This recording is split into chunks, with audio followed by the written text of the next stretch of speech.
कल मंगल करेगा घर वापसी, बड़ा यूटर्न। धनु, मकर, कुंभ और मीन राशि। मित्रों नमस्कार, मैं मयंक त्रिपाठी नव ज्ञान ज्योतिष चैनल पर आप सभी दर्शकों का हार्दिक स्वागत करता हूं।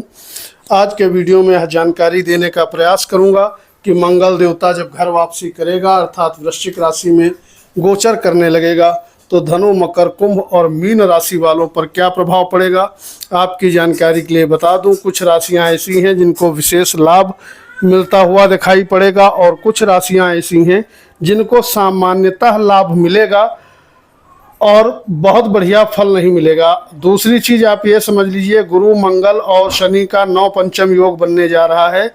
इसका भी फायदा आपको जबरदस्त तरीके से मिलता हुआ दिखाई पड़ेगा। शुरुआत करेंगे और जानकारी देंगे धनु राशि वालों के विषय में। तो धनु राशि में मंगल देवता एक 12वें का मालिक होता है और पंचम भाव का मालिक होता है।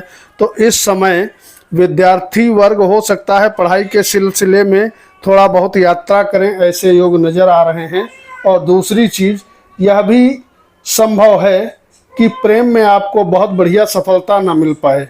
जो जातक किसी भी प्रकार से यात्रा करना चाहते हैं, देश विदेश जाना चाहते हैं, उनके लिए ज़बरदस्त तरीके से सुंदर स्थिति बनी हुई है।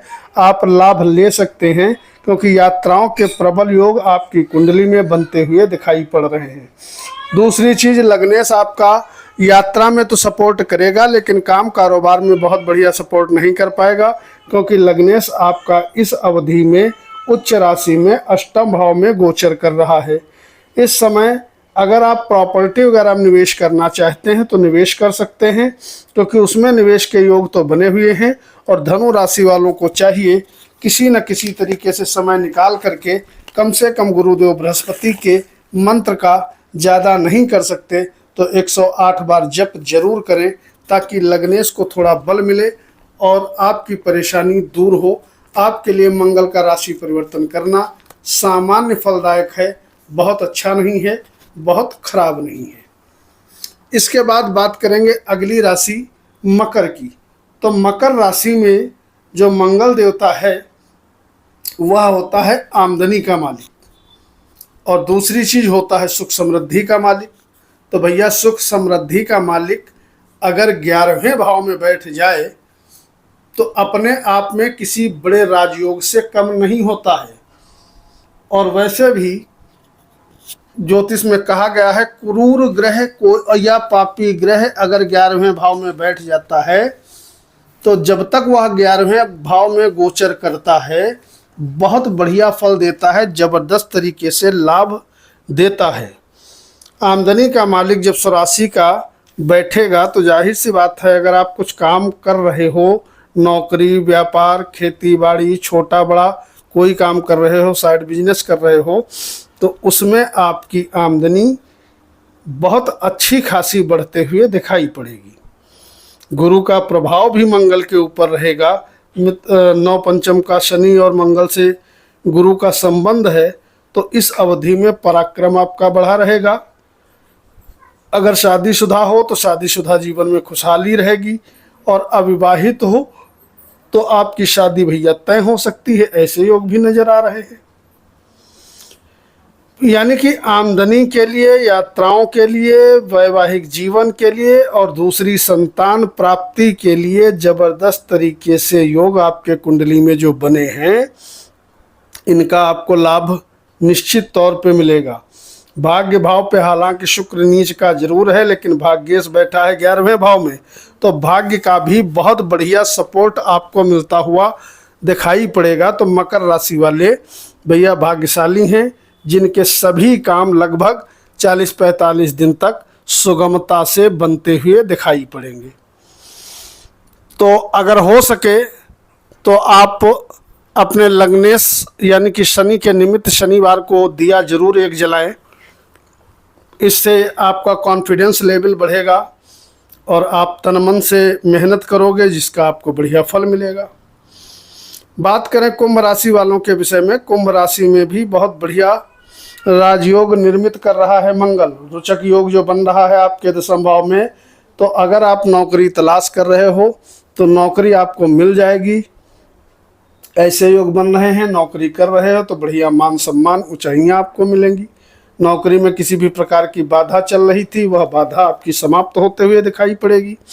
45 दिन का यह समय आपके लिए बहुत शानदार रहने वाला है।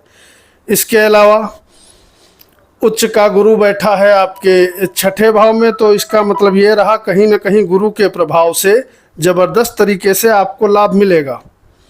छठे भाव में गुरु बैठा है तो शत्रुओं से कहीं ना कहीं लाभ दिलाएगा, शत्रुओं से छुटकारा दिलाएगा।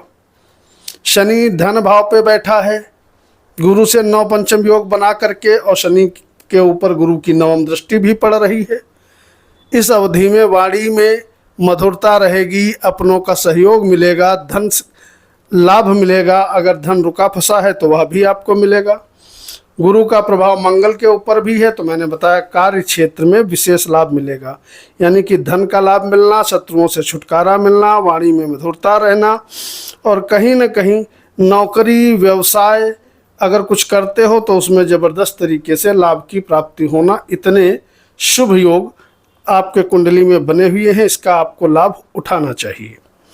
इसके बाद बात करते हैं अंतिम राशि मीन की। तो मीन राशि में भैया जो लग्नेश है उच्च का बैठा हुआ है आपके पंचम भाव में, और मंगल राशि परिवर्तन करके भाग्य का मालिक होकर के भाग्य भाव में बैठेगा। बहुत बढ़िया फल आपको भी मिलता हुआ दिखाई पड़ेगा। मीन राशि वालों को ज़बरदस्त तरीके से मान सम्मान मिलना, ऊंचाइयां मिलना, प्रेम के विषय में विशेष शुभ फल मिलना, यानी कि प्रेमी जोड़ों के लिए बहुत बड़ी राहत है, विद्यार्थियों के लिए बहुत बड़ी राहत है, शिक्षा उच्च शिक्षा में लाभ मिलना, भाग्य का ज़बरदस्त तरीके से लाभ मिलना, आध्यात्मिक क्षेत्र से जुड़े लोगों को लाभ मिलना। हो सकता है इस बीच में आप कहीं छोटी मोटी यात्रा करें, इस प्रकार के भी शुभ योग बने हुए हैं। धन की प्राप्ति होना, ज़बरदस्त तरीके से मान सम्मान मिलना, अगर यात्राएं वगैरह करोगे तो उसमें भी लाभ मिलेगा। यानी कि मीन राशि वालों के लिए विशेष शुभ फलदायक मंगल का यह राशि परिवर्तन करेगा, क्योंकि अभी तक जो भाग्य आपका साथ नहीं दे पा रहा था, भाग्य आपका ज़बरदस्त तरीके से साथ देने लगेगा, और जब भाग्य साथ देगा तो इजीली सारे काम आपके बनते हुए चले जाएंगे, क्योंकि आपके लग्नेश इस अवधि में बहुत पावरफुल रहेंगे, जो कि कहीं ना कहीं आपके आय भाव को भी बढ़ाएंगे, लग्न को बढ़ाएंगे, व्यक्तित्व आपका निखर करके आएगा, और आमदनी आपकी तो इस अवधि में बढ़ना ही बढ़ना है। भाग्यशाली राशि में से एक हो ओम गुरुवे नमः, इस मंत्र का जितना अधिक हो सके जप करो, और मंगल के इस गोचर का लगभग 45 दिन तक का लाभ उठाओ, क्योंकि जब तक मंगल उच्च का रहेगा लगभग तभी तक गुरुदेव बृहस्पति उच्च के रहेंगे।